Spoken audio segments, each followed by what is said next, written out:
కేసులో తల్లిగారైనటువంటి గాదే విజయలక్ష్మి గారు సుమారుగా 35-40 రోజులు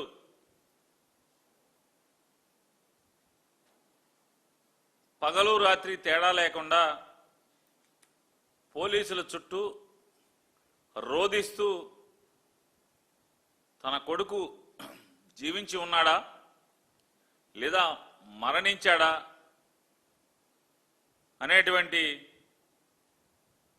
మీమాంసతో కొట్టుమిట్టాడుతూ కడుపు కోతతో ఆవిడ నరకప్రాయంగా తిరుగుతుంటే ఏ ఒక్క అధికారి ఆ స్టేషన్ హౌస్ ఆఫీసర్ అయినటువంటి నాగరాజు గారు కానీ లేదా ఏసీపీ గారు కానీ లేదా డీసీపీ గారు కానీ లేదా సిపి గారు కానీ అంటే కమిషనర్ ఆఫ్ పోలీస్ కానీ డిప్యూటీ కమిషనర్ ఆఫ్ పోలీస్ కానీ లేదా అసిస్టెంట్ కమిషనర్ ఆఫ్ పోలీస్ కానీ లేదా సంబంధిత స్టేషన్ హౌస్ ఆఫీసర్ గారు అయినటువంటి నాగరాజు గారు కానీ ఏ ఒక్కరూ కూడా స్పందించలేదు. రాజకీయ నాయకులు స్పందించలేదు, ఎమ్మెల్యేలు స్పందించలేదు, ఎంపీలు స్పందించలేదు. వారు ఏ పార్టీకి అయితే కార్యకర్తలుగా వాళ్ళ ప్రాణం పెట్టి పనిచేస్తున్నారో ఆ రాజకీయ పార్టీ కూడా స్పందించలేదు.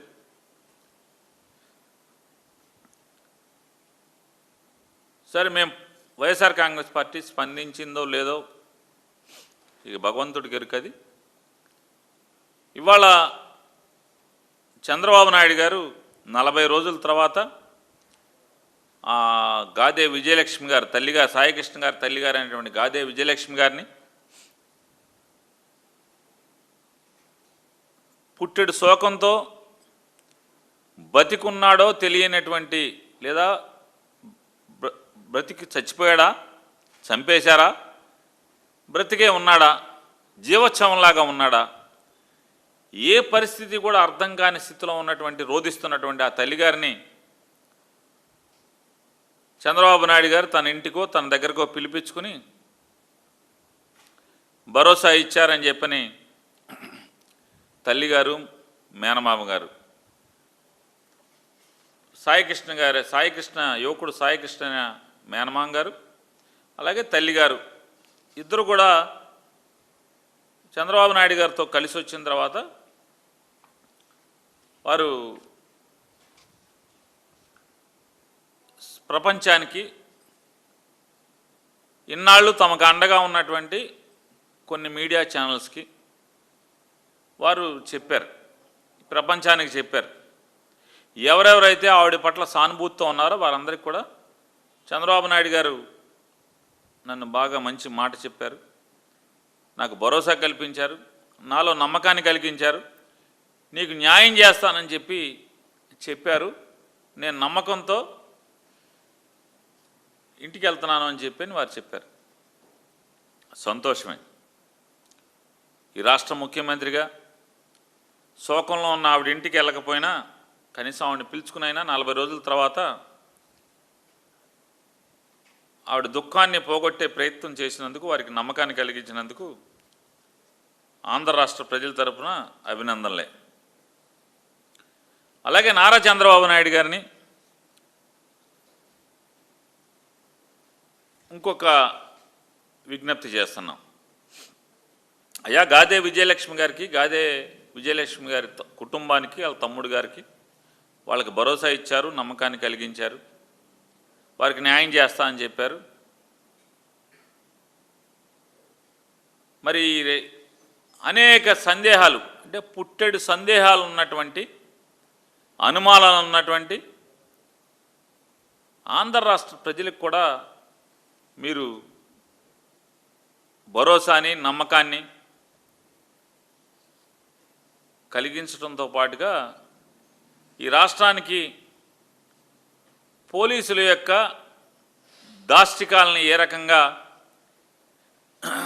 కంట్రోల్ చేయగలరో, ఆ యొక్క ఎలా న్యాయం చేయగలరో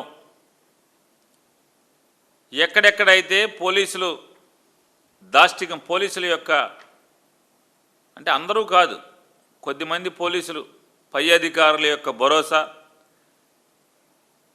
నేను పయ్యోడికి అన్ని పనులు చేసి పెడుతున్నాను కాబట్టి నేనేం చేసినా నాకేం అవదని చెప్పని అనుకునేటువంటి కొద్దిమంది పోలీస్ అధికారులు చేస్తున్నటువంటి దాష్టికాలకు కూడా మీరు ఇదే స్వాతంత్రం కల్పించాల్సినటువంటి అవసరం ఉంది అనేది చంద్రబాబు నాయుడు గారికి చెప్తున్నాను. ఎందుకంటున్నానంటే ఇదే పోలీస్ స్టేషన్లో ఇదే పోలీస్ అధికారి అకృత్యాల వల్ల, దాష్టికాల వల్ల మే మాసంలో ఇతని వల్లనే ఆత్మహత్య చేసుకుంటున్నానని చెప్పని వీడియో రికార్డ్ చేసి ఆ వీడియోలో గుళికల మందు అంటే పొలాలకి, వ్యవసాయానికి పురుగు మందులను చంపటం కోసం వాడేటువంటి గుళికల మందుని రికార్డ్ చేస్తూ అవి తినేసి మరణించడం అనేది విచారకరం. అది ఆ కుటుంబానికి కూడా ఎప్పటికీ కడుపు కోతది. మన ఊరికే అందరం ఉంటాం, బతకటానికి కావలసిన దానికంటే కూడా చావటానికి చాలా ధైర్యం కావాలి, తెగింపు కావాలి. ఎంత బాధలుంటే నేను ఇక బతకటం అనవసరం అనే తెగింపు వస్తేనే చస్తాం మనిషి అనేవాడు. మరి ఆయన చనిపోయాడంటే అతను ఆ యువకుడు ఆ రోజు చనిపోతే మర్నాడు పొద్దున ఎఫ్ఐఆర్ అవుతుంది. ఆ రోజు చనిపోతే మర్నాడు పొద్దున ఎఫ్ఐఆర్ అవుద్ది. అంటే దాని ఉద్దేశం ఏంటి?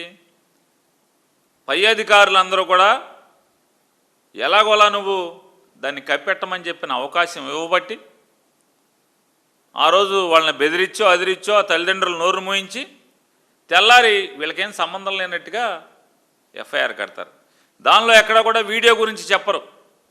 చంద్రబాబు నాయుడు గారు అతను వీడియో రికార్డ్ చేసి ఫోటో అందరికీ పంపించి చచ్చిపోయాడు, పురుగుల మంది గుళికలు తిని చనిపోయాడు అని చెప్పని ఎక్కడ ఎఫ్ఐఆర్లో కానీ ఆ ఛార్జ్షీట్లో కానీ ఎక్కడ రాయరు, పంచనామాలో రాయరు. అంటే చంద్రబాబు నాయుడు గారు మీ నాయకత్వంలో, విజయవాడ సిపి గారి నేతృత్వంలో, ఆయన నాయకత్వంలో బెజవాడ పోలీసులు ఏ రకంగా నడిపిస్తున్నారో ఒకసారి మీరు సమాధానం చెప్పాలి, అందరికీ భరోసా కల్పించాలి. విజయవాడలో ఈ కమిషనర్ గారి నాయకత్వంలో ఇంకా ఆత్మహత్యలు, చావులు, ఇక ముందు ప్రజలకు వేధింపులు ఉండవు అని చెప్పని విజయవాడ ప్రజలకి భరోసా కల్పించాల్సినటువంటి బాధ్యత చంద్రబాబు నాయుడు గారు మీకుంది. నమ్మకం కలిగించాలి. ఆల్రెడీ ఇప్పటికే చనిపోయినటువంటి ఆ దళిత యువకుడి కుటుంబానికి మీరు న్యాయం చేయాలి, పిలిపించుకోవాలి. పిలిపించుకోరా? వాళ్ళని పిలిపించుకోరా అంటున్నా. అంటే మీ పీకల మీదకి వచ్చింది కాబట్టి గాదే విజయలక్ష్మి గారిని పిలిపించుకుంటారు. పీకల మీదకి రానంత వరకు ఆ కుర్రవాడు దుర్మార్గుడు, దుష్టుడు, కిరాతకుడు, ఒక నరకాసురుడు, ఒక కంసుడు, ఇలాంటి రాక్షస జాతి అని చెప్పని అన్నట్టుగా మీరు సోషల్ మీడియాలో టీడీపీలో చిత్రీకరించారు మీ పార్టీ చేత, మీ నాయకత్వంలో, మీ దిశానిర్దేశం మేరకు, మీ అబ్బాయి దిశానిర్దేశం మేరకు. మరి వారందరూ మరి అటువంటి చరిత్ర ఉన్నటువంటి వాళ్ళని మీరు ఎలా హక్కును చేర్చుకున్నారు? మరి అంటే రాజకీయం, ప్రజలు మీ రాజకీయాన్ని తగ్గోసే పరిస్థితికి, మీరు మునిగిపోయే పరిస్థితికి, మీ పుట్టి మునిగే పరిస్థితికి వచ్చేప్పటికి మాత్రం మీ చాప కింద నీళ్ళు వస్తే వెంటనే ఆవిడని పిలుచుకుంటారు, నమ్మకాన్ని, భరోసాని, న్యాయం చేస్తాననేటువంటి సంతృప్తిని కలిగిస్తారు. మరి మాదిక కులస్తుడైనటువంటి మే మాసంలో చనిపోయిన ఆయనకి, ఆ కుటుంబానికి, ఆ తండ్రికి, ఆ తల్లికి, ఆ కుటుంబానికి భరోసా కల్పించరా? నమ్మకం కల్పించరా? దాని మీద ఎఫ్ఐఆర్ని మళ్ళీ రీఇన్వెస్టిగేషన్ చేయించరా? వీడియో బయటకు వచ్చింది కదా, అన్నీ దొంగ ఇన్వెస్టిగేషను, తప్పుడు ఇన్వెస్టిగేషన్ నడిచింది కదా మీ సిపి గారి నాయకత్వంలో. మరి దాన్ని రీ ఎంక్వైరీ చేయాలి కదా. ఒక ప్రత్యేక అధికారిని నియమించి రీ ఎంక్వైరీ చేసి